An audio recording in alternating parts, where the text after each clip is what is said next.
20:10 e 35 secondi, puntualissimi, buonasera, ben ritrovati con gli approfondimenti di Antenna 3. Questa sera sanità in primo piano con le novità che in questi ultimi giorni hanno attirato l'attenzione dell'opinione pubblica. Parleremo della riforma delle ASL con i sindaci sul piede di guerra e delle vaccinazioni obbligatorie.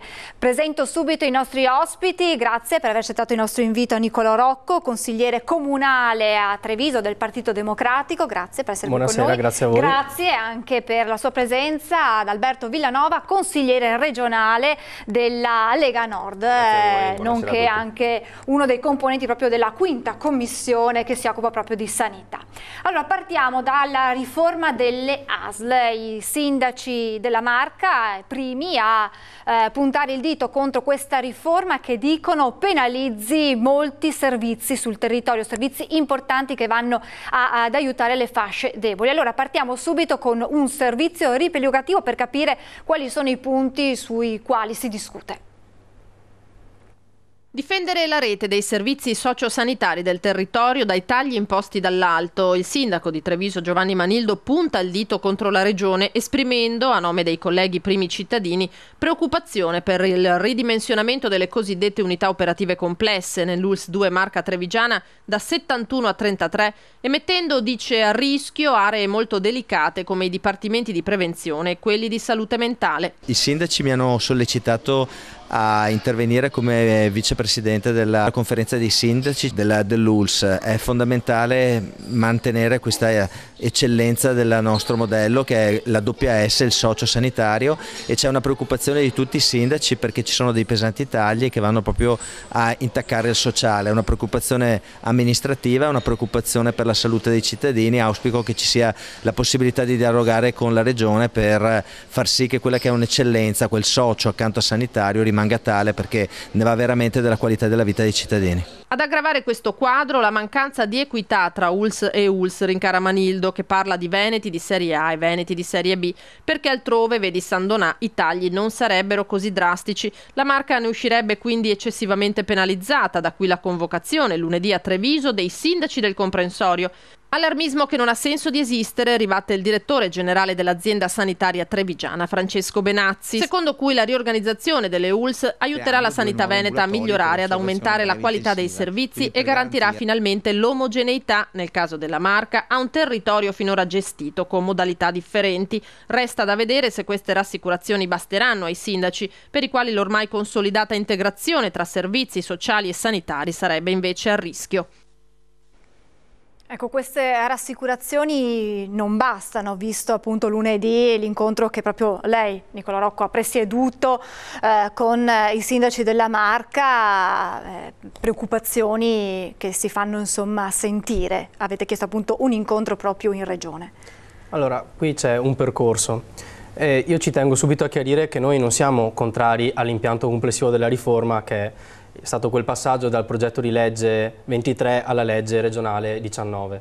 Non siamo contrari perché c'è stato un percorso che è stato fatto dalla quinta commissione, tra l'altro anche, devo dire, un percorso positivo che magari lascia alcuni punti interrogativi, però che sostanzialmente ha mantenuto alcune promesse rispetto per esempio alla figura del direttore dei servizi sociali, piuttosto che in qualche modo il fatto che le decisioni a livello di politiche sociosanitarie continuassero ad essere discusse all'interno delle conferenze dei sindaci, perché i sindaci hanno un ruolo importante di tutela dei cittadini.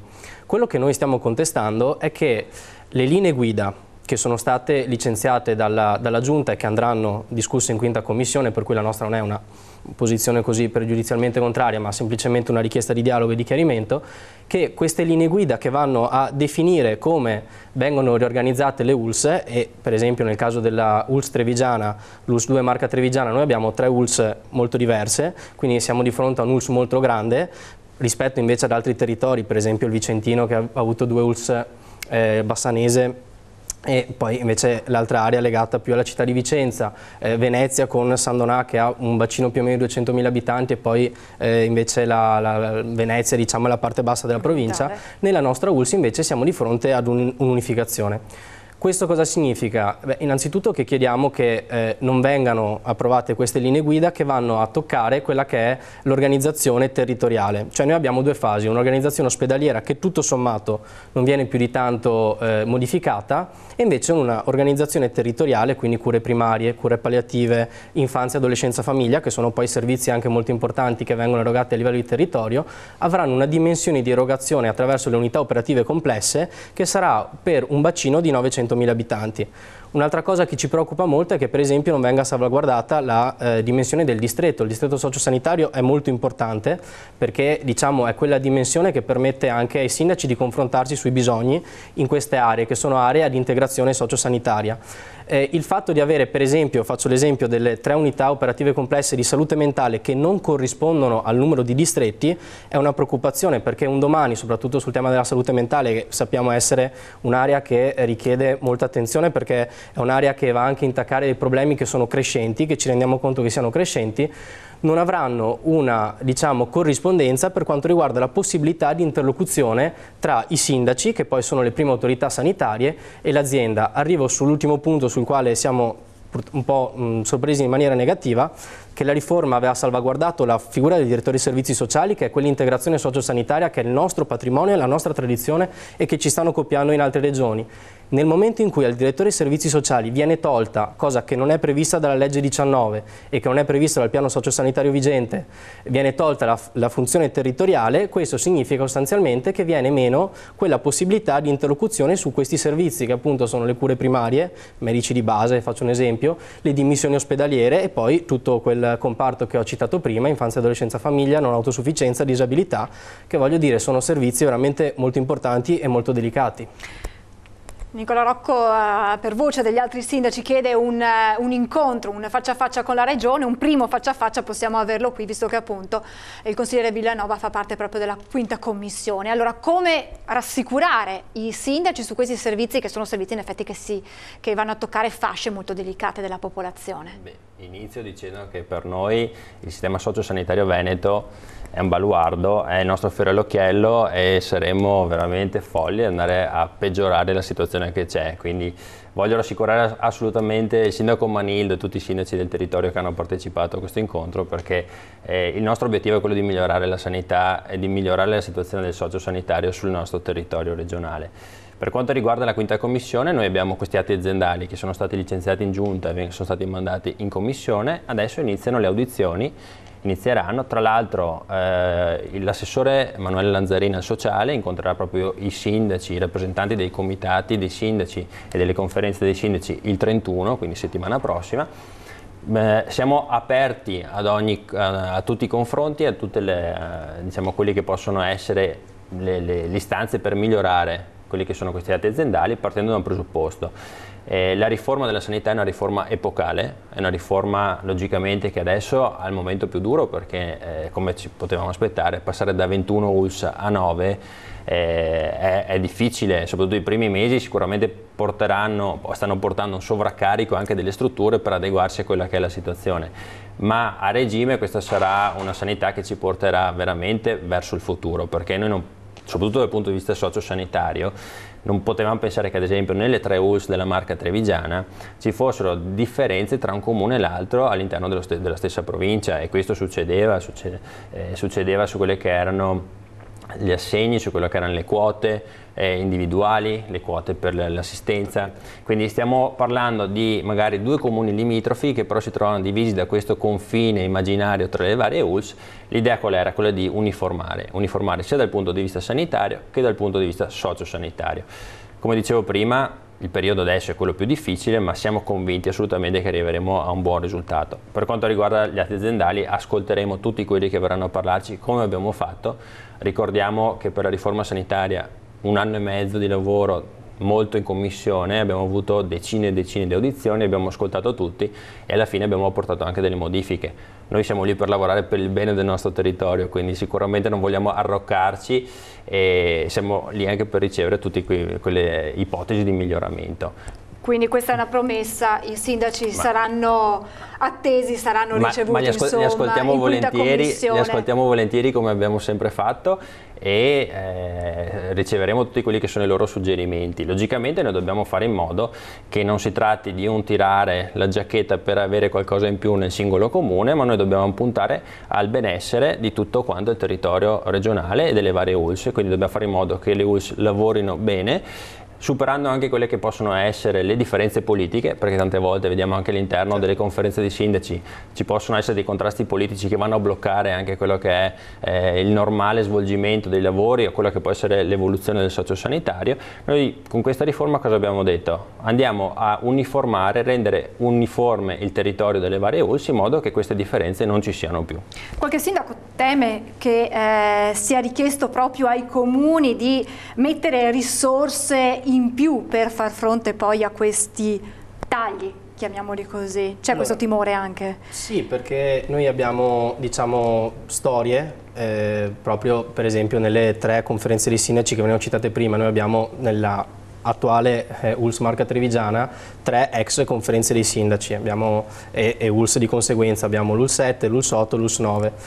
Ciascuna di queste conferenze dei sindaci ha nel corso del tempo, a partire dalle riforme che più o meno coincidono con l'inizio degli anni 70, poi 78 la legge che ha istituito il Servizio Sanitario Nazionale, comunque dagli anni 80, ha una storia di delega.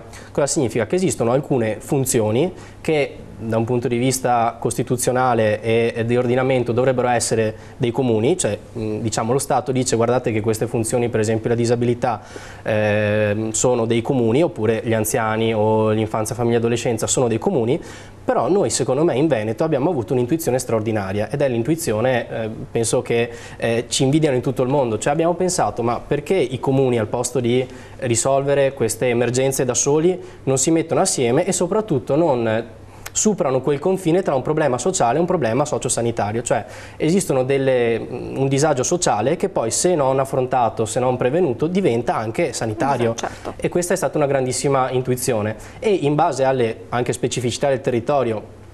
Faccio un esempio, probabilmente nell'area vicino a Porto Marghera ci saranno delle caratteristiche diverse per quanto riguarda lo sviluppo di alcune patologie. Nell'area magari montana, rispetto al tema delle dipendenze, magari ci possono essere delle storie diverse. Quindi sul tema dell'uniformare il sociale noi siamo anche d'accordo, però in qualche modo speriamo che venga mantenuta quella dimensione di ex conferenza dei sindaci che oggi dovrebbe diventare distretto, quindi anche tutto il tema della riforma dei distretti è importante, perché comunque soprattutto in ambito sociosanitario avere una dimensione, cioè, voglio dire, se dobbiamo fare degli interventi molto specifici, per esempio la cardiochirurgia, è chiaro che non possiamo avere una cardiochirurgia ogni 10 km, però per quanto riguarda invece la prevenzione, che può anche essere legata a delle condizioni sociali, ad una storia, per esempio nelle 3 ULSS diverse abbiamo delle storie molto forti. Mi viene in mente l'ULSS 9 sul tema della salute mentale o della disabilità, abbiamo avuto delle storie importanti grazie a figure straordinarie come Monsignor Fernando Pavanello. E il fatto di avere queste specificità è un valore. E la partita adesso sulla uniformità in qualche modo delle politiche sociosanitarie del territorio è fare in modo che questa uniformità, e questo insomma viene anche da un confronto, non sia tra virgolette un'omogenizzazione al ribasso, ma sia cercare di valorizzare le esperienze migliori, pur sapendo che ci sono anche quote diverse. Per esempio l'ULSS 9 ha una quota di 26 euro pro capite, la nostra, quella di Treviso, magari Conegliano non ha la delega sui minori, e quindi è giusto pensare in qualche modo di arrivare ad un servizio che sia simile. È giusto però farlo anche attraverso un dialogo molto, molto forte, che non arrivi da Venezia, perché a Venezia in qualche modo c'è il Consiglio regionale, ma che si confronti anche con quelle che sono delle esperienze che noi vogliamo mantenere, perché sono anche delle tradizioni che poi rispondono a dei bisogni specifici che hanno i cittadini sul territorio. Quindi uniformare mantenendo però le specificità della zona, senza che ci sia il rischio di avere, come diceva nel servizio il sindaco Manildo, malati di serie A e malati di serie B. Ma dopo il sindaco Manildo qui si è lasciato andare, forse è una battuta un po' politica da campagna elettorale, ma sì, io vorrei tranquillizzare, perché già negli atti aziendali che sono stati licenziati dalla Giunta, i comitati dei sindaci che vanno a rimpiazzare le vecchie conferenze dei sindaci nelle vecchie ULSS sono già previsti, quindi ci sarà l'ambito dove i sindaci si potranno incontrare a livello di distretto, dove potranno effettivamente portare a quelle che sono al direttore del distretto le istanze del territorio. Quindi non si tratta di omogenizzare senza tener conto di quelle che sono le richieste richieste che arrivano dai comuni, anzi semplicemente ci saranno dei livelli diversi. Le leggi 502 e 56, che sono la base della riforma, di quelle che sono state le riforme sanitarie passate a livello nazionale, impongono che la conferenza dei sindaci sia solo a livello della ULSS, quindi ce ne può essere una per ULSS. Al di sotto nei distretti noi abbiamo creato questi comitati proprio apposta per mantenere il contatto col territorio, quindi sinceramente mi sembra una preoccupazione giusta, però che verrà facilmente insomma superata. Per quanto riguarda la salute mentale sappiamo benissimo che soprattutto negli ultimi anni con l'insorgenza della crisi è stata un'unità complessa molto sfruttata nel nostro territorio. Bisogna anche capire però che ci sono stati dei problemi che derivano anche dai nuovi LEA che sono stati emanati dal governo, in quanto le quote che derivano dal sanitario e dal sociale sono state invertite, quindi c'è una distribuzione delle quote che deriva proprio dal livello nazionale, che ha creato anche un po' di apprensione a livello proprio della regione, senza dimenticare poi che io sentivo il discorso sul fatto che non devono essere i comuni a pagare. È vero, questo è il timore, è vero, però allora vorrei dire non deve essere neanche la regione a pagare i tagli che arrivano dal governo, perché allora la ripartizione del fondo sanitario nazionale vede per il Veneto un taglio di 44 milioni quest'anno, che dovevano essere 32, sono diventati 44 perché regioni autonome come il Friuli Venezia Giulia non hanno voluto sopportare il carico dei tagli per la spending review. Ecco, allora di fronte a questo noi stiamo cercando di mandare avanti una barca che continua a imbarcare acqua per colpa di altri. La nostra sanità è sempre una sanità... Scusi, non possono essere i comuni poi a sobbarcarsi certo, questa... il carico che ci arriva noi lo stiamo in qualche modo sopportando egregiamente, tant'è vero che negli ultimi 7 anni la sanità veneta non ha mai chiuso con i bilanci in passivo, e questo penso sia da sottolineare perché in Italia non succede spesso. Però adesso è sempre più difficile, la coperta è sempre più corta, per questo abbiamo fatto una riforma che vede anche che ha il compito di ottimizzare sulla parte amministrativa e burocratica per poter mantenere alti i livelli di servizi sanitari e sociosanitari. Questo è il nostro obiettivo ed è quello che porteremo avanti. Lo ha lasciato così andare come battuta, ma lo ha detto poi in un'intervista anche il presidente della provincia Stefano Marcon, dicendo i servizi saranno assicurati, sono discussioni da campagna elettorale, non è così? No, ma guardate che sul sociale, sul sociosanitario c'è una tradizione in questa regione per cui anche le conferenze dei sindaci hanno sempre lavorato in maniera fortemente unitaria, anche il confronto in passato, per esempio quando dopo il 94 ha vinto una forza politica nuova, diciamo, sul mettere in dubbio il sociosanitario, alla fine poi, non so come dire, ma la società veneta ha sempre retto. Cioè ci sono state comunque un'unione di mondo del terzo settore, associazioni che lavorano, professionisti, anche parti politiche diverse che hanno ritenuto che comunque il patrimonio del sociosanitario fosse un patrimonio da non mettere in discussione. La nostra preoccupazione è che se noi andiamo a vedere la prima impostazione del PDL 23, che non era condivisa neanche da una parte insomma della maggioranza, noi avevamo l'eliminazione della figura del direttore dei servizi sociali, e quello che noi arriviamo a dire oggi è: guardate che se volete arrivare a scindere il sociale e il sanitario, che è una scelta che io non condivido, ma è una scelta legittima, una scelta politica, ditecelo subito. Perché noi in conferenza dei sindaci, e non è colpa delle ULSS e non è colpa dei sindaci, ma ci rendiamo conto giorno per giorno di quanto sia un modello che sia anche faticoso. E allora o ci si crede, o non è possibile che si fa un progetto di legge, il PDL 23, lo si cambia perché anche la parte politica conviene, dopo 1 anno e mezzo si diceva prima di discussioni, e dice no, manteniamo il modello così com'è perché è un modello eccellente, pur facendo anche delle modifiche. Poi arriva l'atto aziendale mette in discussione quella legge 19, perché faccio un esempio, la legge 19 dice esplicitamente la funzione territoriale rimane al direttore dei servizi sociali. Io quando prima ti dicevo che il problema è a livello di distretto, è perché se si toglie la funzione territoriale al direttore dei servizi sociali non c'è più quel rapporto. Ma non è vero. Ci dobbiamo fermare un attimo, pubblicità, e poi diamo subito la parola a Villanova per la replica, tra poco.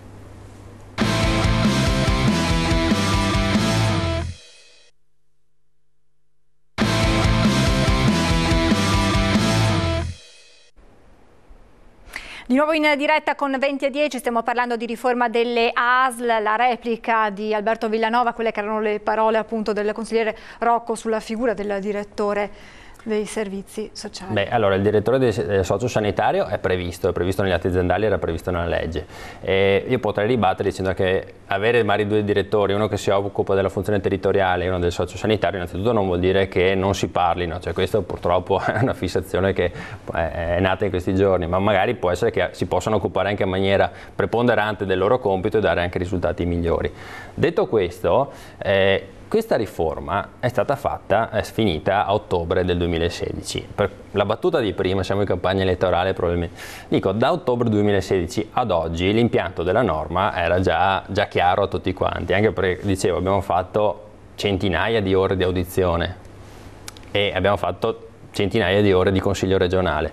Mi chiedo come mai, se la norma è uscita a ottobre, i problemi vengono visti adesso, ci sono adesso, quando insomma era già chiaro quello che era nella norma. Adesso l'atto aziendale non fa altro che tramutare quello che è la legge nella parte pratica, quindi per come dovranno organizzarsi le ULSS, però era già tutto previsto. Mi sembra un po' arrivata giusto nel mese elettorale per fare è una battuta maliziosa quella del consigliere Villanova, che appunto è poi quello che ha detto anche il presidente della provincia Marcon. Magari mi spiego io, anche perché a Treviso in questo momento non abbiamo la campagna elettorale, ma io quello che sto dicendo è che ritengo, e evidentemente anche il mondo del sociale che sta intervenendo, anche i sindaci che in qualche modo un po' di preoccupazione, anche i sindaci delle tre conferenze, che non ce n'è uno che sia del Partito Democratico, eppure i tre sindaci delle conferenze, delle ex conferenze Zambon, Speranzon e la Rampin, hanno scritto esattamente quello che stiamo dicendo noi. Guardate che gli atti aziendali su alcune cose sono in controtendenza rispetto alla legge 19, ma a partire dal primo dato, che la legge 19 dice che fino al 2018, cioè fino a che non viene emanato il nuovo piano sociosanitario, non vengono toccate le funzioni, non viene riorganizzata né la funzione territoriale né quella ospedaliera. Non mi si può dire che questo atto non vada a toccare la funzione ospedaliera. Perché non facciamo il piano sociosanitario? Capiamo che rapporto ci sarà con i distretti, che rapporto ci sarà con gli ospedali, quante strutture intermedie siamo riusciti a fare, quante medicine di gruppo siamo riusciti a fare. E poi, se vediamo che è sostenibile il fatto di avere un unico direttore per le cure primarie per tutta la provincia, proviaamo-ci. Per me no. Però insomma sono posizioni la Lega che sono contro il presidente Zaia, insomma è nato prima l'uovo o la gallina, no? Ma che poi non sono contro, cioè ci si dialoga, ci si parla. Però siccome insomma ho relazionato parecchio in commissione anche con i tuoi colleghi di partito, questo era sempre il discorso che veniva fuori, bisognava prima fare il piano sociosanitario, no? Prima la riforma. Alla fine, se non ci fossimo messi a fare la riforma, saremmo rimasti fermi, non avremmo fatto niente, perché se avessimo iniziato con il piano sociosanitario sicuramente ci avrebbero detto che dovevamo partire dalla riforma. Quindi noi abbiamo deciso di partire, di fare una riforma, come dicevo prima, importante, sicuramente non facile, perché è stato un rischio, quello di andare a mettere le mani su un sistema sociosanitario che funziona. È un rischio che ci siamo presi, ma perché siamo stati eletti per governare e per vedere anche quella che può essere la sanità da qua ai prossimi 10 o 15 anni, quindi con una visione anche di medio-lungo termine. Logicamente i sindaci che hai citato tu delle ex conferenze dei sindaci, abbiamo avuto rapporti molto stretti anche durante le discussioni, sono sempre stati ascoltati. Loro giustamente quando hanno qualche perplessità vengono in commissione, ci scrivono, ci dicono guardate, controllate questo, questo e questo, e hanno sempre avuto tutte le rassicurazioni che hanno chiesto e sono stati ascoltati anche sulle modifiche che hanno richiesto. Quindi sinceramente non vedo questo allarme. La cosa che mi dà tra virgolette un po' fastidio è questo allarme che viene lanciato anche l'anno scorso. Si diceva viene approvata la riforma, si bloccheranno gli ospedali, non si verranno chiusi i reparti.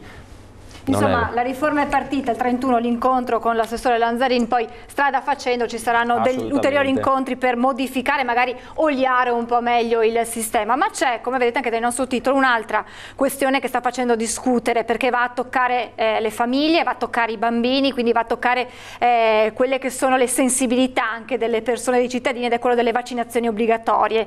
Il Consiglio dei Ministri ha approvato un decreto che obbliga le famiglie a vaccinare i bambini, da 4 a 12 le patologie per cui vaccinarli, pena da 0 a 6 anni l'esclusione, l'impossibilità di iscriverli alle scuole nido, materne ed elementari, dai 6 ai 16 anni multe fino a 7.500 euro, nonché anche il rischio di vedersi togliere la potestà genitoriale.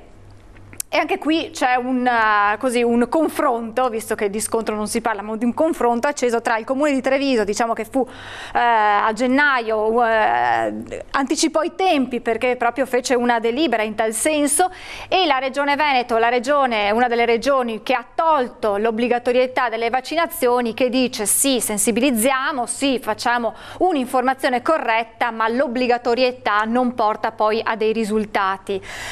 Niccolò Rocco e poi Alberto Villanova, abbiamo pochi minuti, è un argomento che richiederebbe una lunga discussione, però purtroppo ritorneremo magari in un'altra trasmissione. Allora, il Comune di Treviso ha anticipato i tempi e quindi continua a battere sull'importanza delle vaccinazioni, e quindi accoglie positivamente questa decisione del governo? Ma noi la accogliamo positivamente. Nel 2007 la Regione Veneto è stata tra le prime a togliere l'obbligatorietà per 4 vaccini per l'età infantile, ma io qui porto una posizione tra virgolette personale. Certo che sarebbe meglio arrivare a livello culturale ad avere una copertura vaccinale alta. Se siamo arrivati a richiedere in qualche modo un ritorno all'obbligatorietà è perché abbiamo avuto dei dati negativi. Per cui, diciamo, come sempre gli enti locali cercano di contemperare delle misure che siano di stimolo e di guida con delle misure che siano efficaci. Noi abbiamo avuto dei dati che tra il 2013 e il 2014, per esempio per il morbillo, che tra l'altro non era neanche tra le quattro obbligatorie, che hanno visto per il morbillo un aumento dei casi e una diminuzione soprattutto della copertura nella prima chiamata e nella seconda chiamata. Certo che sarebbe meglio che tutti da un punto di vista culturale aderissero e capissero l'importanza della vaccinazione. Nel momento in cui questo non succede, pur ponendosi, me ne rendo conto, un problema anche per esempio quando parliamo di scuola d'infanzia, tra il diritto allo studio, tra il diritto alla potestà genitoriale, che non è soltanto un diritto, la potestà è un diritto e dovere, e il diritto alla salute. Diciamo che ritengo che questa scelta che è stata fatta, che non penso sia una scelta politica, perché è una scelta di buon senso di fronte alla tutela della salute e soprattutto anche al fatto che la scienza abbia fatto dei passi avanti, abbia consentito anche di avere un'aspettativa di vita più alta e sia lì insomma per tutelare la salute. Di fronte a queste, diciamo, problematiche, ritengo che la scelta che è stata fatta dal governo sia positiva, e quindi in qualche modo l'azione che abbiamo fatto ci rende contenti, perché è stata un'azione anticipatoria, però ovviamente un regolamento è superato da una legge ordinaria di potestà superiore. Il governatore Zaia ha detto sì, non è tanto utile, visto che poi in fondo in Veneto abbiamo tolto l'obbligatorietà, eppure il tetto delle vaccinazioni arriva quasi al 90%. Il direttore Benazzi ha detto certo non è mettendo una multa, una sanzione, poi uno se è convinto paga la sanzione, esatto, e poi continua a non vaccinare il figlio. Non è questa la strada giusta? Sì, io ho una posizione che ho espresso anche diverse volte in Consiglio regionale sui vaccini. Io, essendo iscritto all'Ordine dei Medici, logicamente per me le vaccinazioni sono molto importanti, quindi la parte che riguarda l'obbligo per chi si iscrive alle materne, secondo me può avere anche una valenza corretta, nel senso il vaccino ha una valenza sia per l'individuo che lo fa, per il bambino, quindi a livello di salute della sua salute, ma anche una valenza sociale, e quindi va a proteggere anche gli altri che gli stanno attorno, poi non fa circolare i virus e i batteri che dopo possono arrivare anche a chi magari può avere delle grosse complicanze. Quindi su quello secondo me una parte di bontà in questa norma c'è. Sono assolutamente contrario a quello che è lo strumento della sanzione, della multa, per arrivare poi al caso estremo di togliere la patria potestà ai genitori. Perché? Perché sicuramente non è con la multa che si convincono i genitori. Innanzitutto si crea questa disparità tra chi può pagare e chi non può pagare la multa. Secondo, parlando anche molto spesso con i miei pazienti, io mi rendo conto che il problema qual è? Le persone, le mamme, i genitori non sono obbligati ad avere una formazione scientifica. Devono però avere la possibilità di fare le domande e di avere delle risposte che siano corrette secondo la scienza. Non trovate sui social? Non trovate su Facebook. Allora, tante volte le mamme purtroppo non trovano queste risposte a livello magari o dei pediatri o dei medici di base o dell'ULSS, quindi si rivolgono al santone di turno che trovano su Facebook, che tra l'altro ci guadagna su queste cose che dice contro i vaccini, e quindi si affida al primo che le ascolta e dopo gli dà una risposta. Ecco, noi dobbiamo interrompere questo passaggio, dobbiamo fare in modo che le mamme che hanno dei dubbi, e hanno tutto il diritto di avere dei dubbi, perché vogliono bene al proprio figlio, non penso che ci siano mamme che non lo vaccinano per fare del male al proprio figlio, devono trovare qualcuno che dia queste risposte, ma che siano risposte scientifiche. C'è il metodo scientifico. Allora, Altro discorso invece per i medici che sconsigliano le vaccinazioni.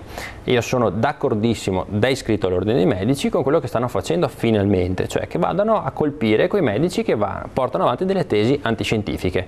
Hai delle evidenze che i vaccini provocano qualche controindicazione particolare? In letteratura non ce ne sono. Se questo medico ha delle evidenze, deve produrre col metodo scientifico dei testi che dopo vengono vagliati dalle commissioni e effettivamente si valuta. Però fino adesso nessuno di questi medici ha mai prodotto niente.